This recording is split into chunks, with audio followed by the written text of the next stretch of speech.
자, 오늘 본문은 대림절 때나 성탄절에 자주 설교로 듣는 말씀입니다. 아직 대림절은 아닙니다. 다음 주부터가 대림절 첫 번째 주일인데요. 자, 오늘 본문을 시작해서 2장 전체 말씀을 4번에 걸쳐서 나눠서 대림절 기간에 보려고 하고요. 또 대림절 마지막 주 4번째 주에는 4장에 나오는 예수님의 첫 선포, 하나님의 나라 선포를 가지고 말씀을 살펴보려고 합니다. 대림절의 절기가 코앞으로 다가온 시점에서 주님의 첫 번째 오심의 의미가 무엇인지를 기억하는 것이 매우 중요합니다. 왜냐하면 주님의 다시 오심을 우리가 준비하려면 주님의 첫 번째 오심의 의미가 무엇인지를 알아야 되기 때문이죠. 그래서 이번 주부터 5주 동안 주님의 첫 번째 오심의 의미가 무엇인지를 주님의 탄생과 관련된 본문들을 살펴보면서 생각해 보려고 합니다. 자, 오늘은 마태복음 1장에 나오는 내용을 중심으로 주님의 잉태 과정, 그리고 탄생, 그리고 주님이 이 땅에서 어떤 삶을 살아가게 되실 것인지를 말씀을 통해서 살펴보려고 합니다. 주님의 탄생 과정은 매우 특별하죠. 주님의 탄생의 가장 중요한 특징은 동정녀 탄생입니다. 미국의 근본주의자들이 가장 중요한 5개의 신앙 신조를 만들었는데 그 중에 하나가 동정녀 탄생이죠. 그러니까 이거는 근본주의자들이 매우 중요하게 여기는 내용이면서 동시에 기독교 신앙을 가지고 있는 많은 사람들이 예수님의 동정녀 탄생을 믿고 있습니다. 자, 그런데 이 동정녀 탄생의 의미가 무엇인지를 잘 이해하려면 당시에 결혼과 약혼에 대해서 이해가 필요합니다. 오늘 본문 18절에 보면 이렇게 되어 있어요. 예수 그리스도 나심은 이러하니라 그의 어머니 마리아가 요셉과 약혼하고 동거하기 전에, 그러니까 약혼한 상태인데 동거하기 전에 성령으로 잉태됐다, 이렇게 말씀을 하시죠. 유대인들은 결혼하기 전에 반드시 약혼을 하는 관습을 가지고 있습니다. 유대 사회에서 약혼은 대개 결혼하기 한 1년 전쯤에 약혼을 해서 결혼 기간까지 대략 한 1년 정도 유지가 됩니다. 당시의 약혼은 오늘날의 약혼보다 훨씬 더 강한 법적 구속력을 가지고 있었습니다. 그래서 남녀가 일단 약혼을 하면 둘은 법적으로 부부가 됩니다. 그래서 19절에 보면 요셉을 남편이라고 표현하죠. 약혼했는데 남편이라고 표현합니다. 약혼은 결혼과 같은 법적 구속력을 갖고 있기 때문에 파혼을 하려고 하면, 그 약혼을 깨려고 하면 반드시 이혼 절차를 밟아야 됩니다. 그러니까 약혼했는데 이혼 절차를 밟아야 된다는 말은 약혼은 곧 결혼과 똑같은 법적 구속력을 갖고 있다라고 하는 거죠.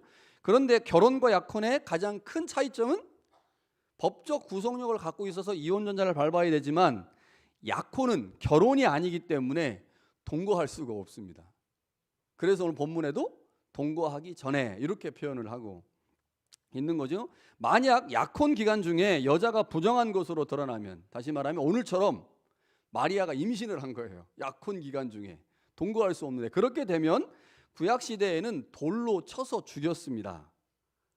얼마나 무시무시하죠. 그런데 신약 시대에 와서는 그렇게까지는 안 하고요. 이혼하도록 했습니다. 이혼하도록. 자, 요셉과 마리아가 약혼한 상태였는데 마리아가 어느 날 갑자기 임신을 해버렸어요. 자, 그 사실을 요셉이 알았습니다. 어떻게 해야 될까요? 좀 승질 있는 약혼자라면 사람들한테 동네방네 소문을 내고 내 아내가 지금 임신을 했다, 부정한 여자다, 이렇게 했겠죠. 얼마나 화가 많이 나겠습니까? 그런데 성경은 요셉을 의로운 사람이라고 말하면서 요셉이 그렇게 하지 않고 가만히 끊고자 했다, 이렇게 표현을 해요. 그러니까 요셉은 마리아의 수치가 다른 사람들에게 알려지지 않도록 은밀하게 이혼 절차를 밟으려고 한 것으로 보입니다. 그러니까 이혼 절차는 어떻게 하느냐? 가장 간소하게 할 수 있는 게요, 두 증인 앞에서 그냥 이혼하는 겁니다. 증인을 세워놓고 두 증인 앞에서. 아마 요셉이 이런 방식으로 이혼을 해서 그 두 증인 외에 다른 사람들이 마리아가 임신한 사실을 모르게 하려고 했던 것 같아요. 그래야만 마리아가 설령 임신해서 아이를 낳게 되더라도 그 사회에서 살 수 있을 거 아니에요. 사회에서 뭐 남편이 어떻게 됐는지 나중에 알 수 있겠지만 하여튼간 이 요셉이 할 수 있는 최선의 방법은 가만히 이혼하는 방법이었습니다. 자, 그런데 이렇게 문제를 해결하려고 할 때 천사가 요셉의 꿈에 나타난 거예요. 그리고 요셉에게 이렇게 말합니다. 내 아내 데려오기를 무서워하지 말라. 그에게 잉태된 자는 성령으로 된 것이다. 그리고 천사가 이렇게까지 얘기합니다. 아들을 낳을 건데 그 아들의 이름은 예수라고 해야 돼 라고 하면서 이름까지 정해주죠. 요셉은 아들을 낳기까지 동침하지 않았고 아들을 낳은 후에 천사의 지시대로 이름을 예수라고 지었습니다. 이게 오늘 본문의 말씀의 내용들인데, 자, 여기서 우리가 한 가지 중요하게 기억해야 될 것은 예수님의 탄생과 관련해서 하나님의 일하심이 있었고 또한 요셉의 의로움이 있었다는 겁니다. 자, 하나님의 일하심은 항상 하나님 쪽에서 하는 역할이 있고요. 또 그 하나님과 하나님 쪽과 또 반대쪽에 있는 사람의 역할을 통해서 하나님의 일들이 진행되잖아요. 자, 하나님이 하신 일은 뭐냐? 예수 그리스도 땅에 보내실 때 유대인의 결혼 제도를 사용하시는 겁니다. 자, 이 결혼 제도에는 예수님에게 필요한 두 가지를 만족시킬 수가 있었는데 예수님은 두 가지가 필요해요. 첫 번째는 동정녀 탄생입니다. 자, 사람의 씨가 아닌 성령으로 잉태되어 오시는, 그래야 하나님의 아들로서의 자격이 생기는 거잖아요. 이 동정녀 탄생이라고 하는 조건이 필요하고, 또 다른 하나의 조건은 다윗의 후손으로 오셔야 돼요. 다윗의 후손으로 오시는 왕적 메시아가 예수님의 신분이어야 되기 때문에 이 두 가지를 다 충족시키려면 약혼과 결혼 제도를 가지고 있는 유대인의 제도를 사용하셔야 됐다는 거죠. 마리아는 법적으로 약혼한 상태였기 때문에 예수님은 합법적으로 다윗의 후손으로 오실 수 있었습니다. 약혼한 상태였으니까. 그러나 주님은 동거하지 않은 약혼 기간에 임신되었기 때문에 성령으로 잉태된 것이라고 우리는 확신할 수 있게 되는 거죠. 그러니까 예수님은 육신으로는 다윗의 후손으로 오셔야 하고 영적으로는 성령으로 잉태되어 동정녀의 몸에서 태어나야 하는데, 이 두 가지를 모두 충족시킬 수 있는 방법이 유대인의 결혼 제도였다는 거죠.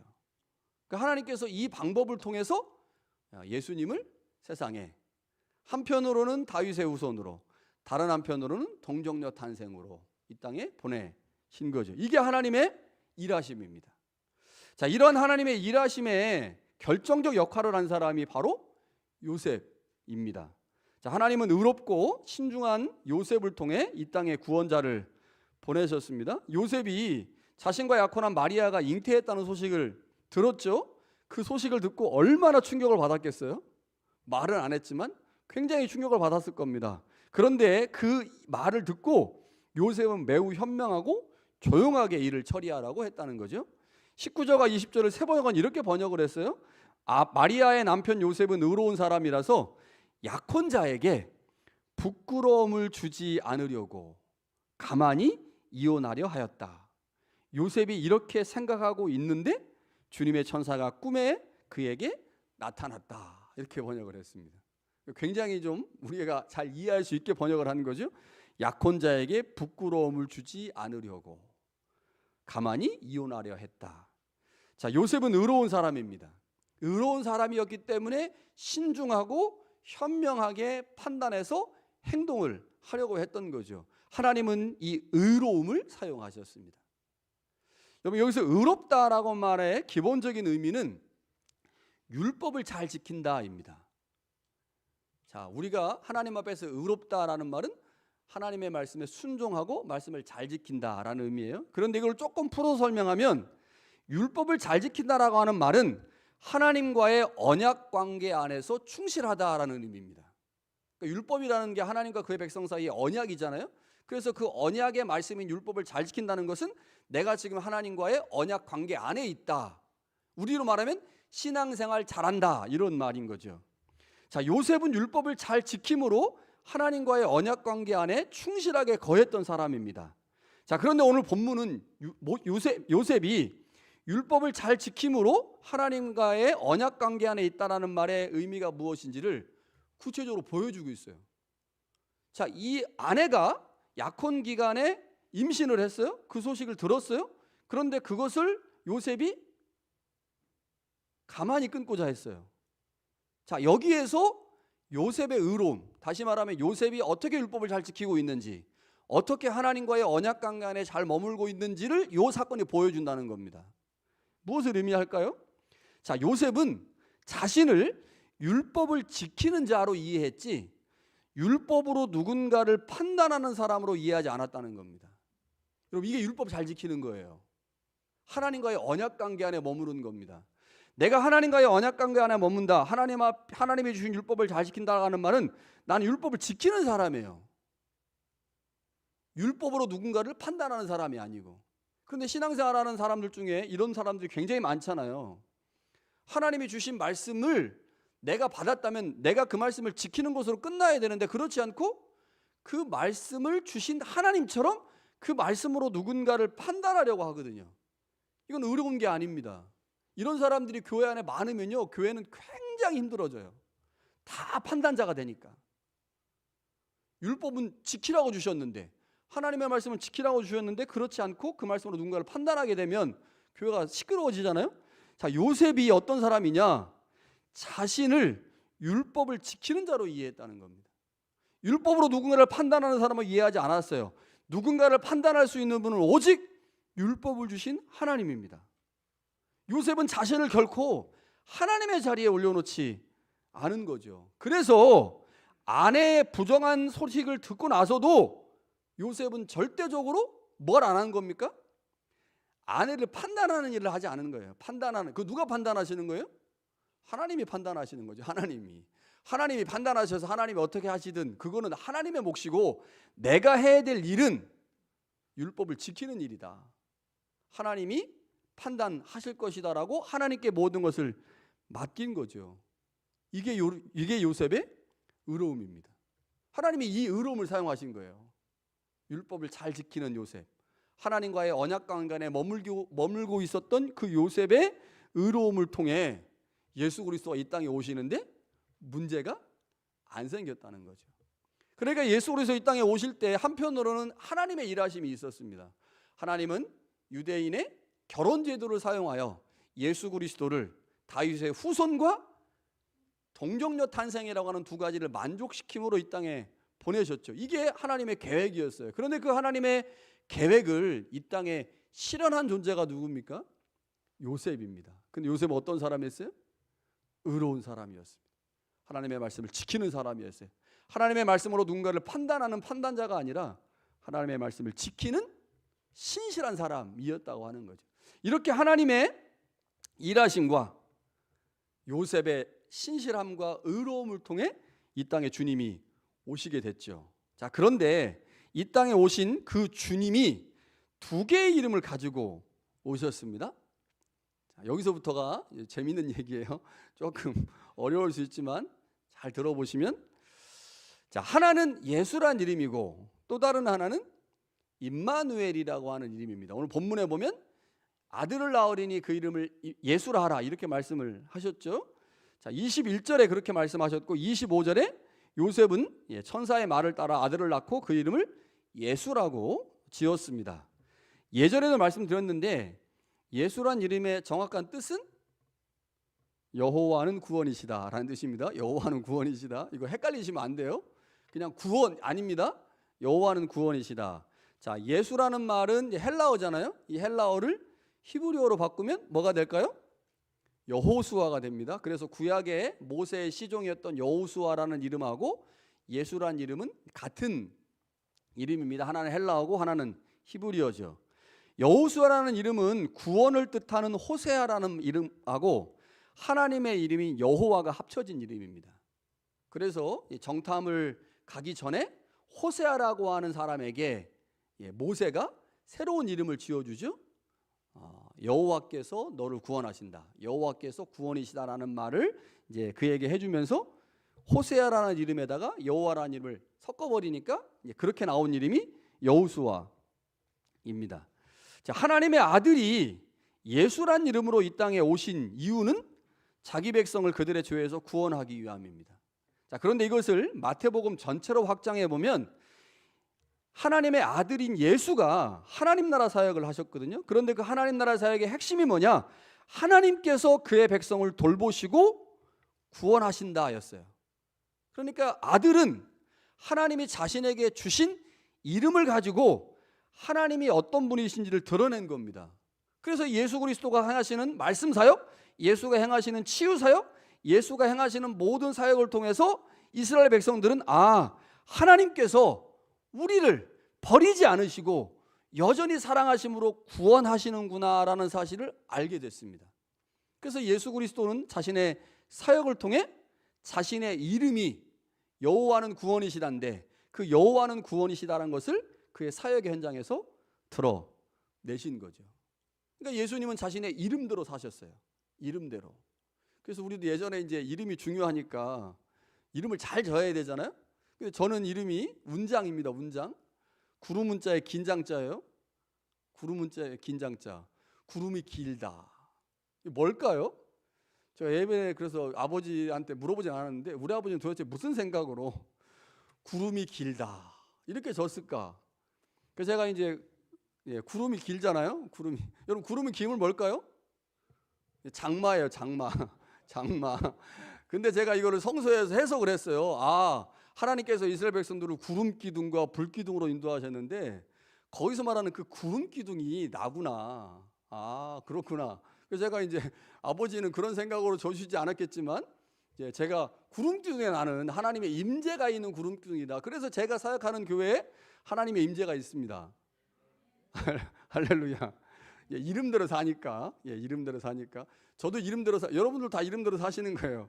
그래서 여러분들의 이름에 설령 부모님이 뭐 이런 의미로 이름을 줘줬지만 다르게 좀 해석할 필요가 있는데 예수님도 이름대로 사셨어요. 그의 삶 전체가 여호와가 구원이신 여호와가 구원자이심을 드러내는 삶을 사셨죠. 이게 예수님이 가져오신 이름이에요. 아들이 가져오신 첫 번째 이름. 그런데 여기까지는 괜찮아요. 여기까지 쉬워. 그런데 두 번째 이름이 조금 어렵습니다. 자, 마태복음에 보니까 예수님의 이름이 예수 외에 하나가 더 나와요. 그게 임마누엘입니다. 자, 22절과 23절에 보니까 이 모든 일이 된 것은 주께서 선지자로 하신 말씀을 이루려 한다. 그러니까 이사야가 7장에서 임마누엘이라고 하는 이름을 말했거든요. 근데 그 말씀이 예수 그리스도의 탄생과 예수 그리스도의 이름을 통해서 성취됐다라고 마태가 본 겁니다. 그래서 이렇게 기록을 했어요. 이르시되 처녀가 잉태하여 아들을 낳을 것이요 그 이름은 임마누엘이라 하셨으니 이게 이사야 7장에 나오는 말씀이거든요.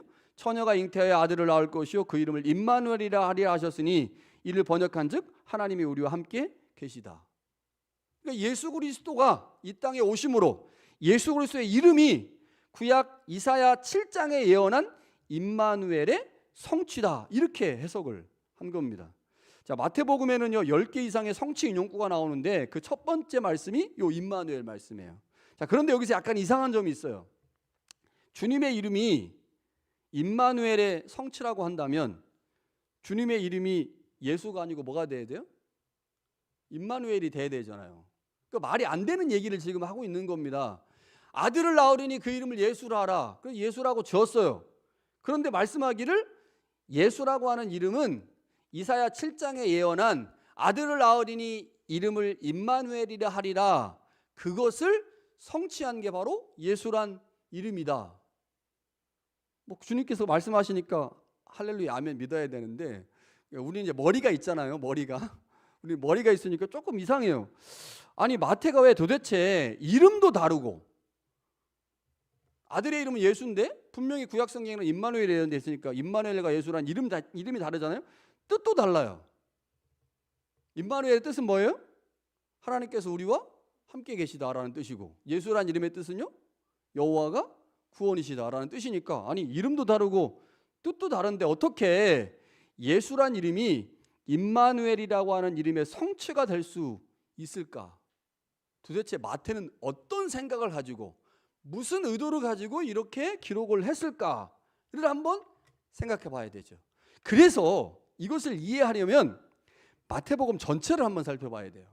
근데 마태복음 전체를 이 짧은 설교 시간에 다 살펴볼 수 없으니 중요한 개념, 이 임마누엘이라고 하는 개념을 한번 마태복음 전체에서 찾아봐야 되는데, 임마누엘은 마태복음을 구성하고 있는 마태복음의 신학의 핵심 중에 하나입니다. 자, 1장에 임마누엘이 나오죠. 예수란 이름과 함께 임마누엘이 나옵니다. 그리고 중간에서 조금 뒤쪽으로 18장에 가보면 그 개념이 다시 한번 등장을 하는데, 주님께서 제자들에게 이렇게 말씀합니다. 두세 사람이 내 이름으로 모인 곳에는 나도 그들 중에 있느니라. 자, 이게 무슨 말씀이에요? 야, 너희가 내 이름으로 모이잖아. 그러면 내가 너희와 함께 있을 거야. 자, 뭐가 나와요? 임마누엘이 나와요, 여기. 그러니까 임마누엘이라고 하는 이름이 나오는 건 아니지만 임마누엘의 뜻이 하나님 우리와 함께 하시다인데, 예수님이 제자들과 함께 하겠다라고 말합니다. 그런데 여기에 뭐가 나오느냐? 이름이 나와요, 이름. 내 이름으로 모이는 곳에. 내 이름이 뭐예요? 예수란 이름으로 모이는 곳에 함께 하시겠다라는 말씀이 나오죠. 28장 마지막 장에 가보면요, 주님께서 제자들에게 이렇게 말씀합니다. 아버지와 아들과 성령의 이름으로 세례를 베풀고 내가 분부한 모든 것을 가르쳐 지키게 하라. 볼지어다 내가 세상 끝날까지 너희와 항상 함께 있으리라. 여기도 뭐가 나와요? 임마누엘이 나오네. 또 뭐도 나와요? 이름도 나와요. 그러니까 마태복음 1장 서두에 이름과 임마누엘이 나오고, 예수란 이름이 나오고 임마누엘이 나와요. 자, 중간쯤에 예수란 이름이 나오고 임마누엘이 나와요. 그리고 마지막 28장에도 예수란 이름이 나오고 임마누엘이 나오고. 자, 이거는 마태가 의도적으로 이렇게 배치시킨 거예요. 의도적으로. 왜요? 예수 그리스도의 사역의 의미가 무엇인지를 설명하려고. 뭡니까? 함께 하심이라는 거죠. 예수 그리스도가 이 땅에 오셔서 그 이름으로 사역하심으로 하나님께서 우리와 함께하고 계심을 예수님이 보여주셨다는 겁니다. 이거를 마태가 말하고 싶은 겁니다. 그러니까 마태복음 전체에서 예수님과 관련하여 임마누엘이 나오고 있다고 하는 것은 무엇을 의미하느냐? 임마누엘이라고 하는 그 이름이 예수라고 하는 이름의 문자적 성취가 아니라 그 이름으로 사역하신 예수 그리스도의 사역 전체 안에서 임마누엘이 성취되었다라고 지금 우리 가운데 말씀해주고 있는 거죠. 그러니까 1장에 나오는 이 이야기를 주님의 이름의 실제 이름이 예수고, 그러면 그 예수란 이름이 임마누엘을 성취시킨 거다, 문자적으로 성취된 거다라고 우리가 이해하면 좀 곤란하죠. 문자적 성취가 아니라 예수 그리스도가 이 땅에 오셔서 행하신 그의 구원 사역이 바로 하나님이 우리와 함께 하시는 사역이었다고 하는 거죠. 이것을 1장에서 설명하고 있습니다. 자, 하나님의 함께 하심, 그것은 예수 그리스도를 영접하는 자들에게 주어지는 은혜입니다. 우리가 예수 그리스도를 믿고 영접하고 그분의 제자가 되고 그리스도인이 되면 하나님은 우리와 함께 하시죠. 이게 하나님이 우리 가운데 베푸시는 은혜예요. 하나님은 아들을 통하여 우리와 함께 하십니다. 이것이 기독교 계시의 핵심이고 또한 기독교 신앙의 핵심이죠. 요한복음에 보면요, 이렇게 말씀합니다. 본래 하나님을 본 사람이 없으되 아버지 품속에 있는 독생하신 하나님이 나타나셨느니라.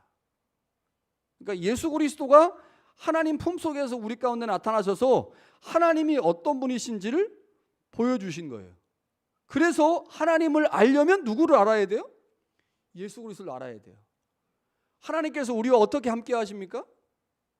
예수 그리스도를 통하여 함께 하시는 거죠. 그래서 그분을 믿고 그분을 따르고 그분과 함께 하기로 결단한 자들 가운데 하나님은 영원토록 함께 하십니다. 특별히 예수 그리스도의 사역을 우리가 기억하고 주님께서 어떤 삶을 사셨는지, 그의 사역의 방향이 무엇인지, 그가 사역을 통하여 무엇을 드러내고 원하시는지를 알고 그분의 사역의 현장에 우리가 우리 몸을 던지게 되면 그 사역의 현장에 하나님이 우리와 함께 하신다는 거죠.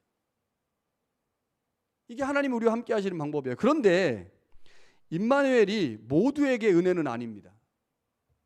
지금 우리에게는 은혜예요. 예수 그리스도를 믿고 그분의 말씀을 따라서 예배하고 있는 우리에게는 은혜지만 누군가에게 임마누엘은 은혜가 아니고 저주일 수 있습니다. 임마누엘이.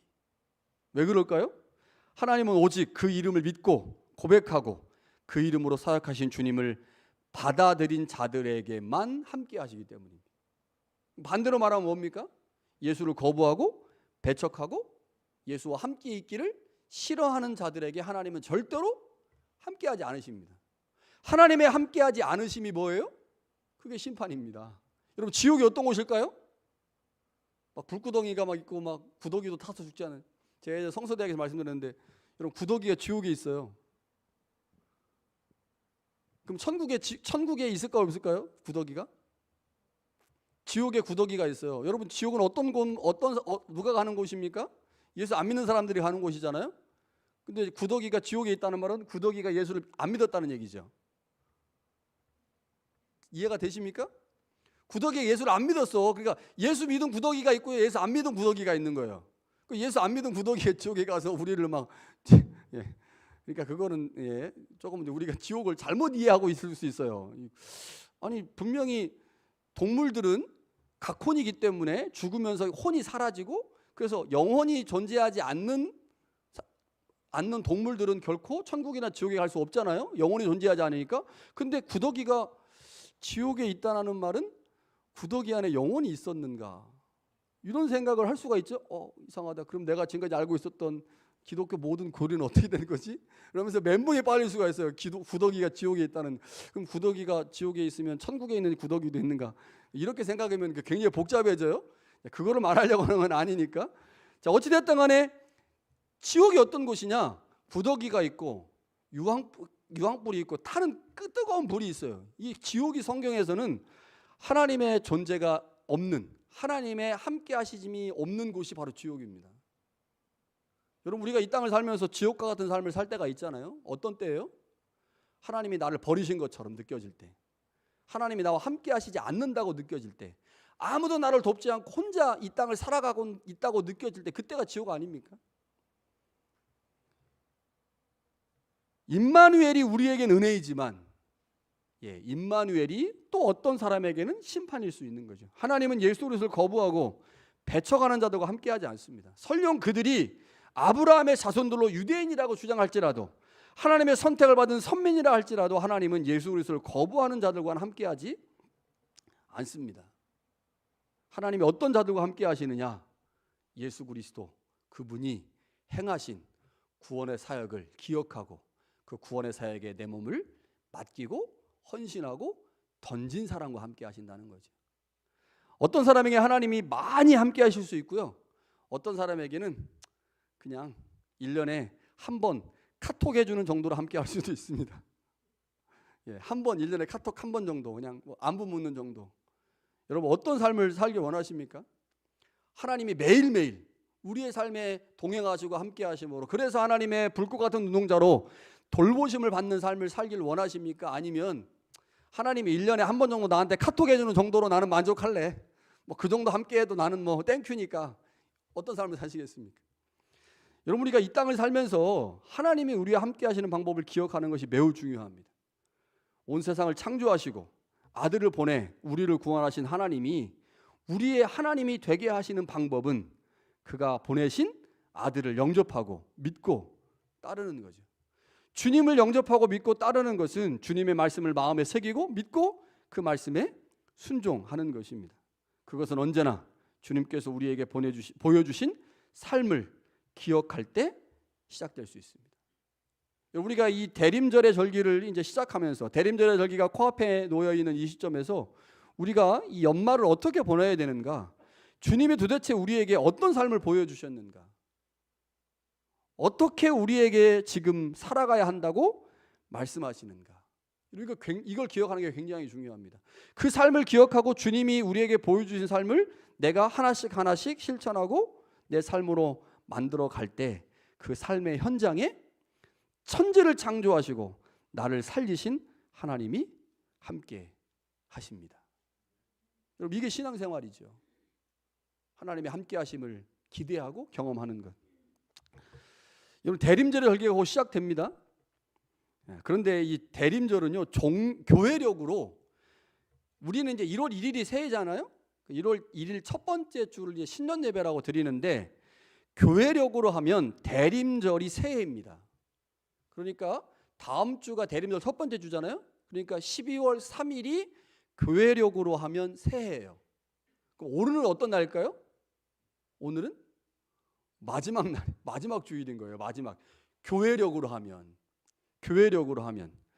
자, 이 절기, 이 대림절의 절기가 시작되는 이 시점에서 우리가 주님의 사심을 묵상해야 되는 이유는, 새로운 해가 시작되는 이 시점에서 다시 한번 하나님께서 우리에게 어떤 삶을 살길 원하시는지 각오하고 결단해야 하기 때문인 거죠. 이제 새로운 해에 주님의 말씀에 더 귀를 기울이고 그 말씀을 마음에 새기고 순종하는 우리가 되기를 소망합니다. 하나님의 함께 하심의 방법이 주님의 말씀을 듣고 순종하는 것임을 기억하면 좋겠습니다. 하나님의 말씀이 강단을 통해 흘러내려오고 있음을 기억하여 예배를 소중하게 생각하고 예배의 자리를 지킬 수 있기를 바랍니다. 여러분, 그렇게 하는 것이 하나님께서 우리에게 보내주신 예수 그리스도, 그분을 내 마음에 모시고 그분과 함께하는 삶이고, 그 예수 그리스도를 우리의 삶의 중심에 놓고 살아가게 될 때 천지를 창조하시고 나를 구원하신 하나님이 우리의 삶 전체를 지키시고 인도하심으로 우리와 영원토록 함께 하시게 되는 것이죠. 여러분, 그 은혜가 우리 가운데 있기를 간절히 축원합니다.